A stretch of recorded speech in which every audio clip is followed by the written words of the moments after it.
بسم اللہ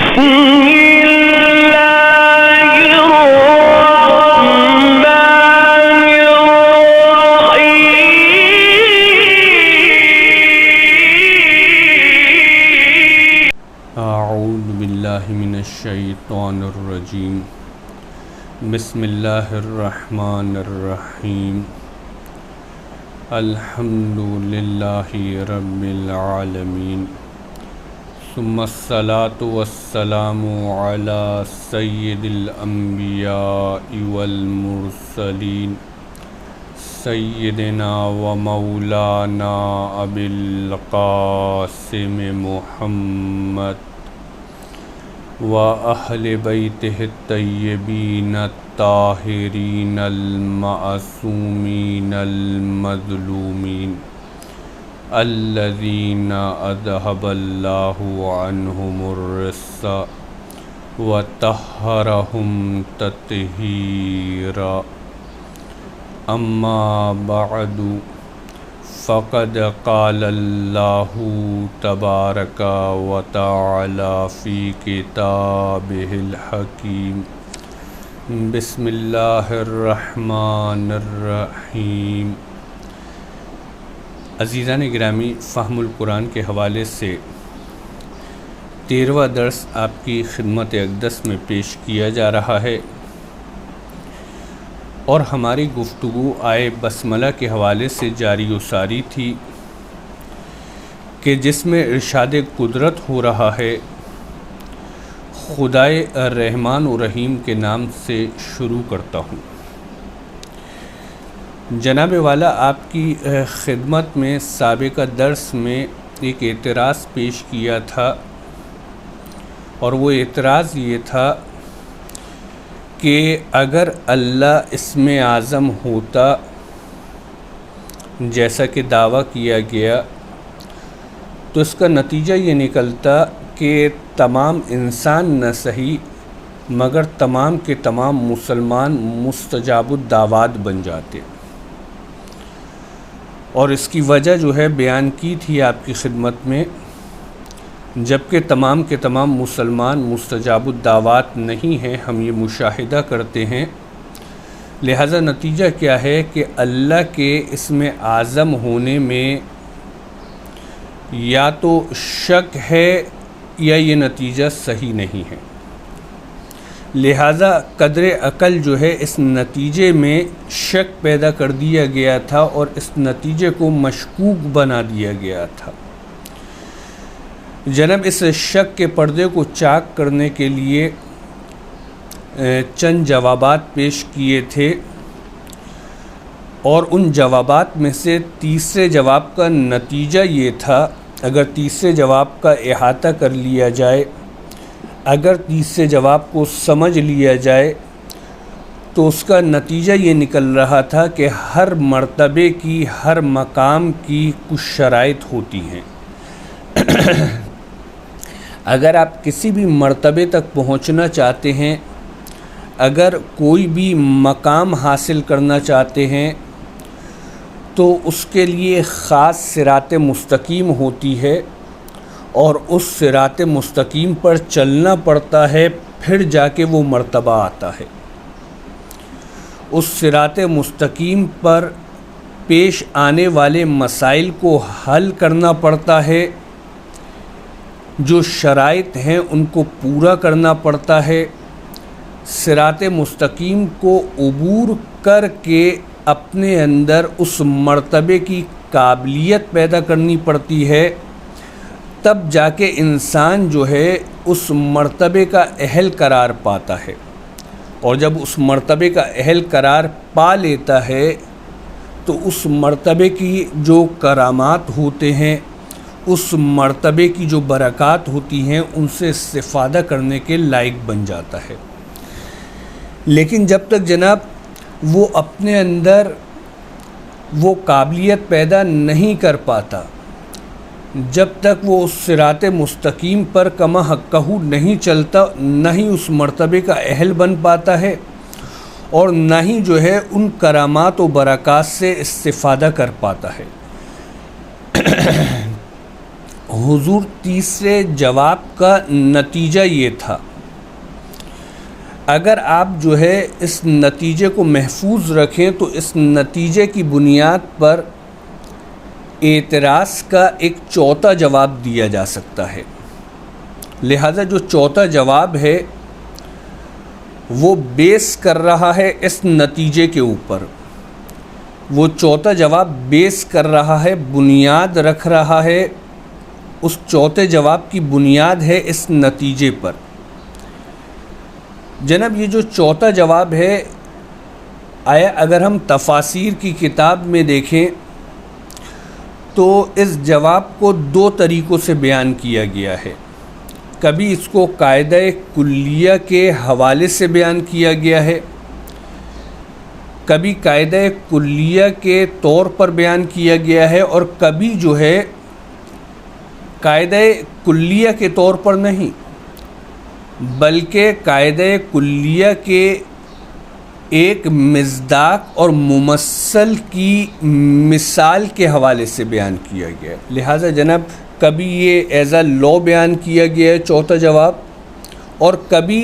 as a مثال بیان کیا گیا ہے۔ اب چاہے بیان جو ہے قاعدے کے طور پر ہو یا بیان جو ہے مثال کے طور پر ہو، یہ دونوں بیان جو ہے تفاسیر میں معصوم کی زبانی ذکر کیے گئے ہیں کہ دونوں جواب معصوم کے ہیں۔ جناب والا تفسیر برہان میں ایک روایت ہے کہ جہاں تک جو ہے قاعدہ کلیہ کی بات ہے کہ معصوم نے اس اعتراض کا، معصوم نے جو جواب دیا ہے اس جواب جو کہ قاعدہ کلیہ کی صورت میں ہے، اس جواب سے اس اعتراض کا کس طریقے سے جو ہے حل نکلتا ہے۔ لہذا تفسیر برہان میں ایک روایت ہے، اس میں ایک راوی نے، ایک شخص نے جو ہے معصوم سے سوال کیا، فما تفسیر قول اللہ۔ امیر المومنین علی ابن ابی طالب علیہ السلام سے سوال کیا گیا، پوچھنے والے نے پوچھا، مولا اللہ کا کیا معنی ہے، اللہ کی کیا تفسیر ہے؟ جب ہم اللہ کہتے ہیں تو اس کا کیا معنی ہوتا ہے، اس کی کیا تفسیر ہوتی ہے؟ لہٰذا بندے نے، شخص نے مولا سے سوال کیا، امیر المومنین علیہ السلام نے اس سوال کا جواب دیا کہ اللہ کا معنی کیا ہے،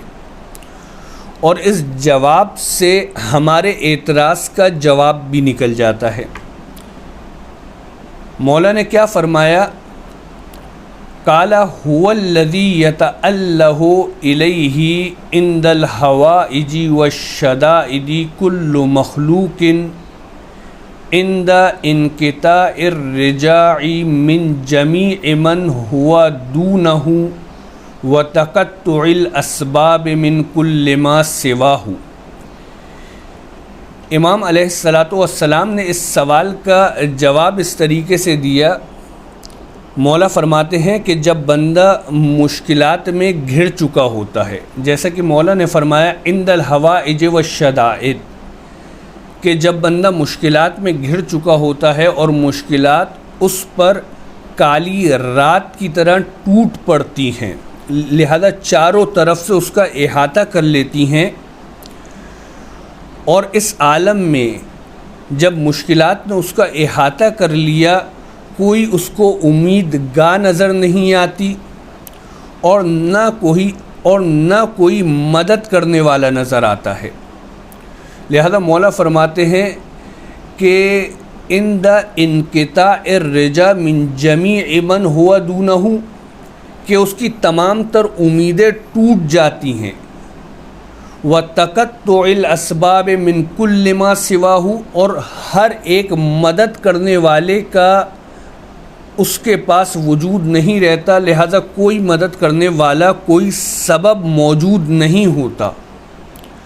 مولا فرماتے ہیں کہ جب بندہ جو ہے اس عالم میں ہوتا ہے، جب بندے پر یہ وقت آتا ہے، فرماتے ہیں ایسے وقت میں بندہ جس ذات سے امید لگاتا ہے، ایسے وقت میں مخلوق جس ذات کی طرف رجوع کرتی ہے، جس کو امیدگاہ اور سبب واحد سمجھتا ہے، وہ وہی ذات خداوند ہے کہ جس نے ہر ایک شے کو پیدا کیا ہے۔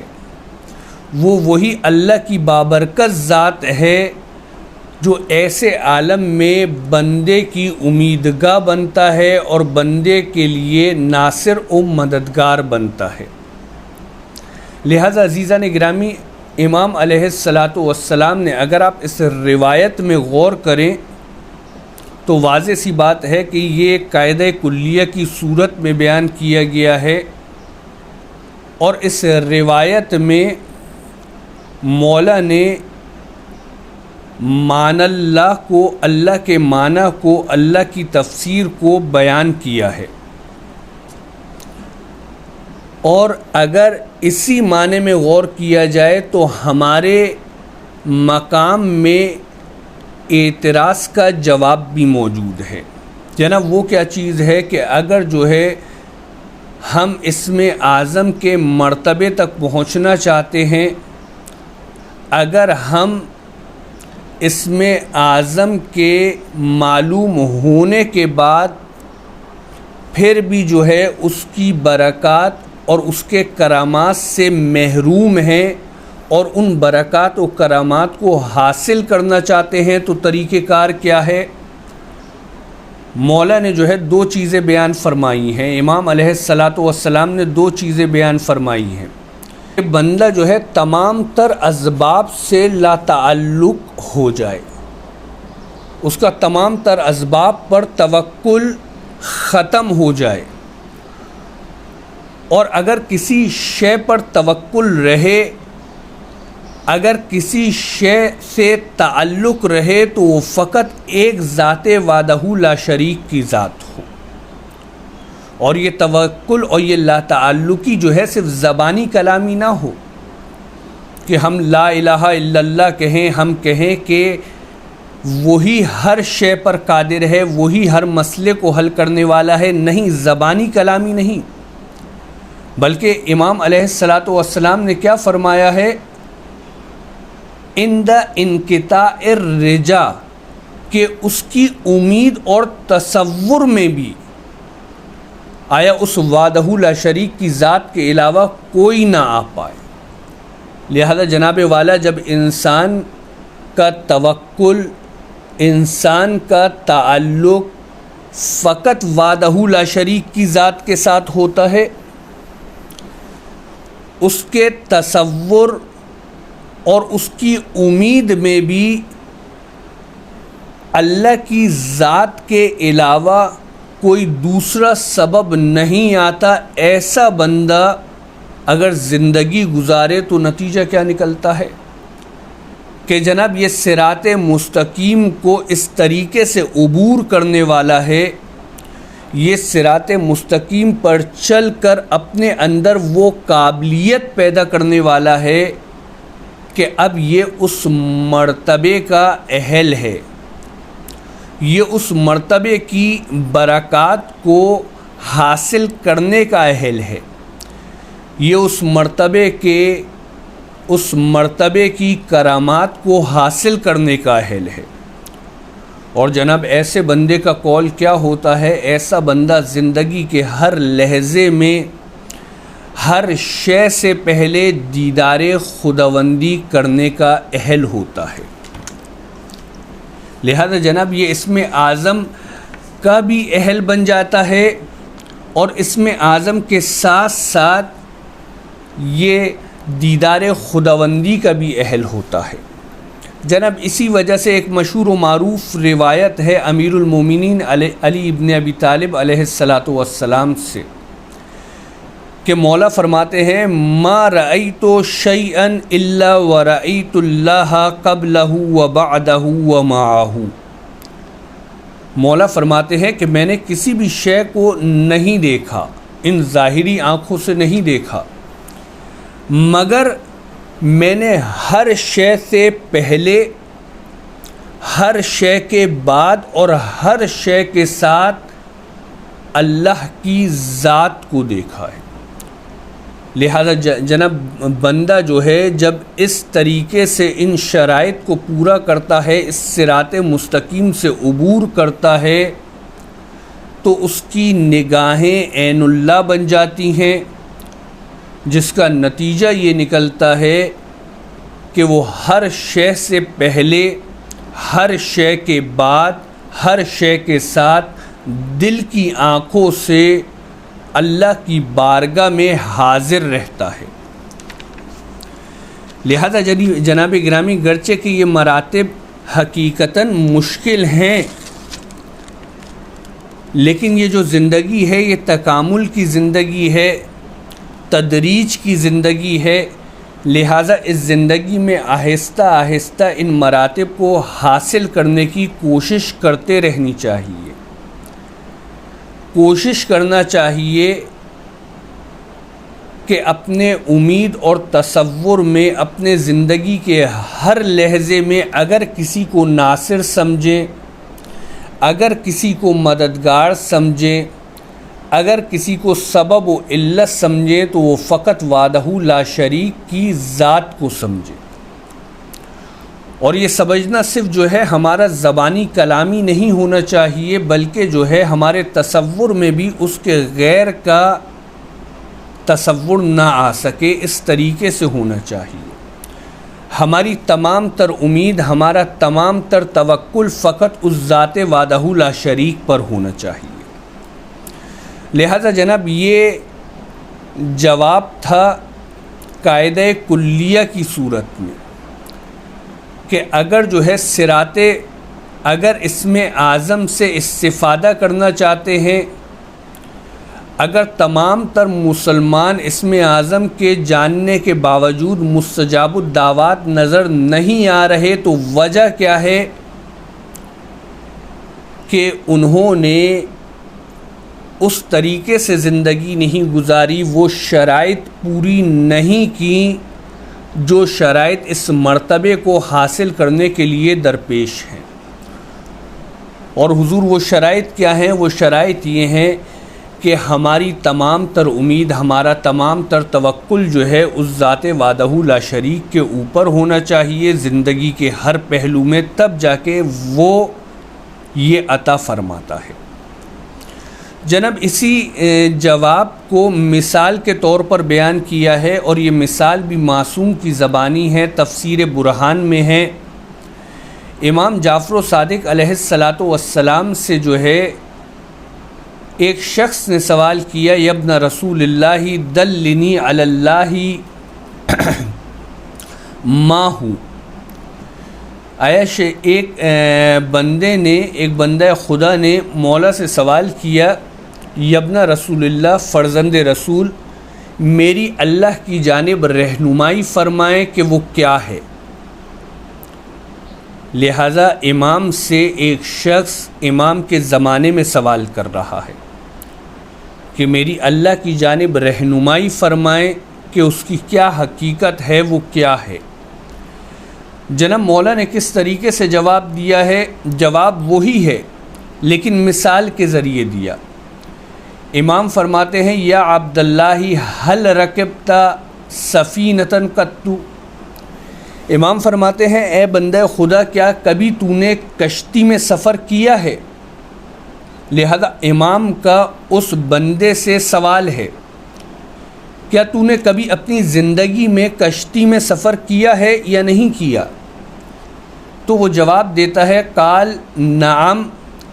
جی مولا میں نے کشتی میں سفر کیا ہے۔ جب وہ جواب دے دیتا ہے تو امام اس سے دوسرا سوال کرتے ہیں، حل کسرت بکا حیث لا سفینۃ تنجیکا ولا سباحۃ تغنیکا۔ کیا کبھی کشتی میں سفر کرتے ہوئے جب تو سمندر کے درمیان پہنچا ہو، سمندر کے بیچ میں پہنچا ہو، تو کیا کبھی ایسا ہوا ہے کہ کشتی ٹوٹ گئی ہو اور کشتی کے ٹوٹنے کے بعد وہاں پر کوئی اور کشتی نہ ہو کہ جس کے ذریعے تو ساحل سمندر تک پہنچ سکے، اور نہ ہی ایسے عالم میں کوئی ایسا تیراک تیرے ساتھ ہو جو تجھ کو نجات دے سکے، لہٰذا سمندر کے بیچ کبھی ایسا عالم درپیش آیا ہے کہ کشتی ٹوٹ گئی ہے اور تو کسی بھی طریقے سے ساحل سمندر تک جانے کا وسیلہ نہ رکھتا ہو، جتنے بھی ظاہری وسیلے ہیں، جتنے بھی ظاہری اسباب ہیں، وہ تمام کے تمام منقطع ہو چکے ہوں،